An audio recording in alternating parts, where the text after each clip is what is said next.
Peak Wealth Management proudly presents the Trust the Plan podcast with Nick Hopwood and Jim Pilat, where we believe by providing education and guidance, we can help you retire with peak confidence. Now, here are your certified financial planners, Nick and Jim. Welcome everyone to episode 212 of the Trust the Plan podcast. I'm Nick. And I'm Jim. And Jim, I've got my Michigan gear on today. Yeah. Pretty happy celebrating after the national championship. Absolutely. Does it get any better than this? I don't think it can. It was pretty exciting, right? Yeah, absolutely. So where'd you watch the Rose Bowl? Actually, we had a pretty cool Rose Bowl experience where we were in Florida getting ready to take our trip. So we were just at a sports bar down in Miami, and the whole place was Michigan fans. Nice. So every great play by Michigan got a good rise out of the crowd, and it was fun to be there with everyone on the final stop there at the end. So you're about to get on your cruise. Yeah, it was the day before. Yep. So I was on the cruise, and I got to the sports bar on the cruise ship because that was really the only place that you could watch it. Mm-hmm. I got there early and kind of corralled off a whole section. Yeah. And over the course of the week, you meet some people, and I invited them into our section, because they're Michigan fans. I even invited one Ohio State fan because he was a friendly folk. Okay, good. So that was a lot of fun. But the people, and then we ended up going to Houston for the national championship game. I took Hunter and Jack, and that was a special time. But for people that went to both the Rose Bowl and the CFP game, people say the Rose Bowl is better. Yeah. Which I understand because, you have the setting, the scene, the tradition, the history. Mm-hmm. You got Alabama. Yeah. And the SEC challenge. Right. So I get that.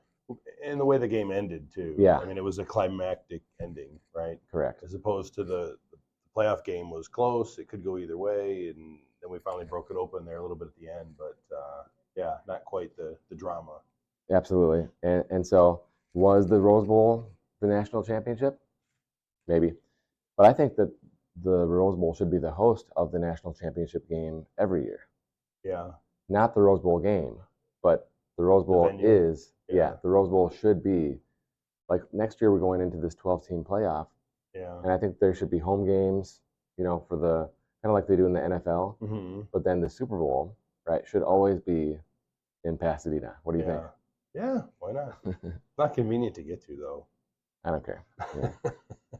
If you're going there once every 26 years. Yeah, you can figure it out. Good point. And let me say, I was at the Rose Bowl January 1, 98, which was, outstanding. I was a freshman. And as I reflect on this, I'd meet people that went to Michigan or whatever. And that was like what I used to say is like, yeah, I was a freshman in 97.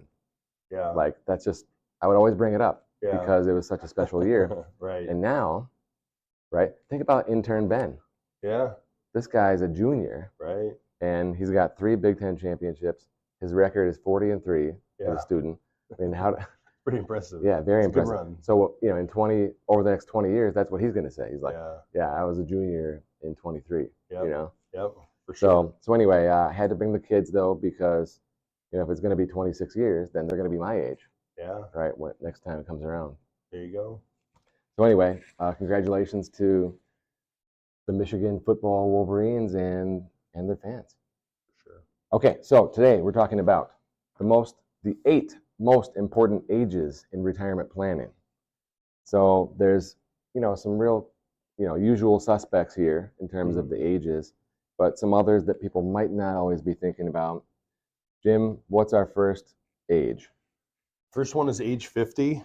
Some people might be aware of it, but that's catch-ups, right? Once you hit 50 is when you can start making catch-up contributions on 401ks, on IRAs, on your Roths, on your HSAs. All the different accounts are now eligible for some catch-up contributions. And it's getting meaningful, right? They keep Definitely.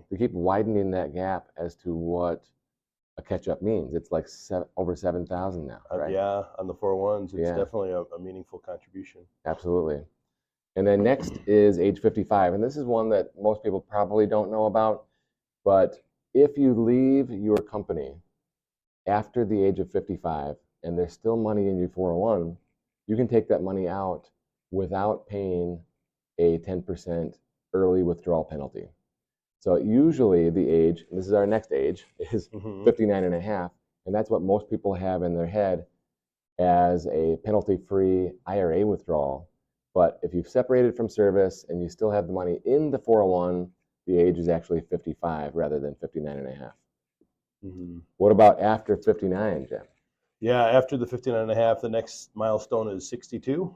That is when you first become eligible for Social Security.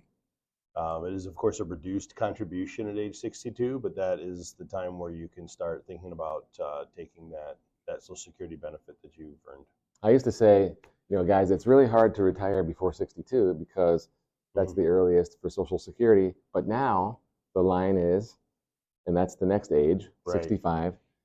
Guys, it's really hard to retire before 65 because of medical insurance, because of the health insurance. Mhm. And Medicare will kick in at age 65. So that's a really important date.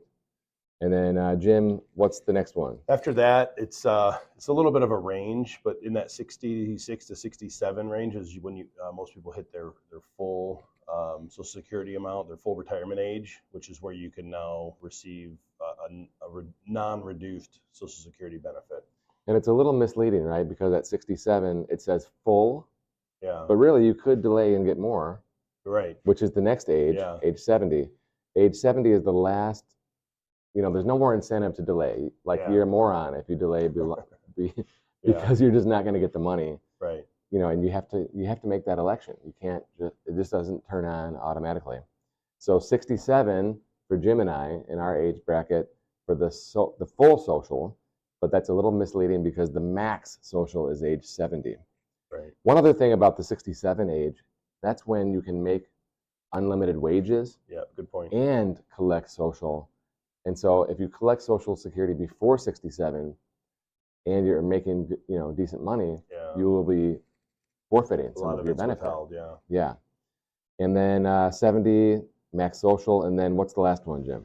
That's 73, which at this point is the RMD age. So once you've reached the age of 73, the IRS starts forcing you to take money out of those pre-tax retirement accounts, your IRAs, your 401ks, and so forth. And what's interesting here is that this is kind of a temporary age because by the time we get there, it'll be age 75. Yep.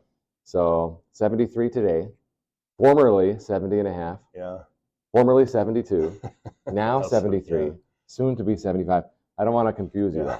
though. A lot of change in that number recently, but yeah, the takeaway is when you hit that RMD eligible age is you need to start taking money out of the 401s and the IRAs. Otherwise, there's some pretty hefty penalties from the IRS. So Jim, with all this said, are you subject to any of these ages yet? Unfortunately, I am not. I'm Oh. hanging on by a thread, Okay. but I am still not eligible for any of those. Okay, I'm just checking because I thought maybe you hit the big 5-0. No, I'm not sure. That's I fair. wasn't sure. No, not yet. All right. So any reinforcements here that you want to make to drive home the point here? I just think the closer you get to retirement, it's important to be aware of these ages to know what kind of things are coming down the road and what kind of rules may be attached to them. I think you brought up a great point with the full retirement age. And once you reach that, you can now have a full income and not worry about your Social Security being reduced. Things like that are important to know, and I think this timeline does a good job of helping you be aware. Well said. At Peak Wealth Management, we believe by providing education and guidance, we can help you make great financial decisions leading to retirement with peak confidence. If you'd like to learn more, visit us at peakwm.com. Thank you. Peak Wealth Management thanks you for watching and listening to the Trust the Plan podcast, featuring certified financial planners Nick Hopwood and Jim Pilat. If you enjoyed our program, please subscribe and share. If you'd like to learn more about our services, please visit peakwm.com. peakwm.com today. See you next week.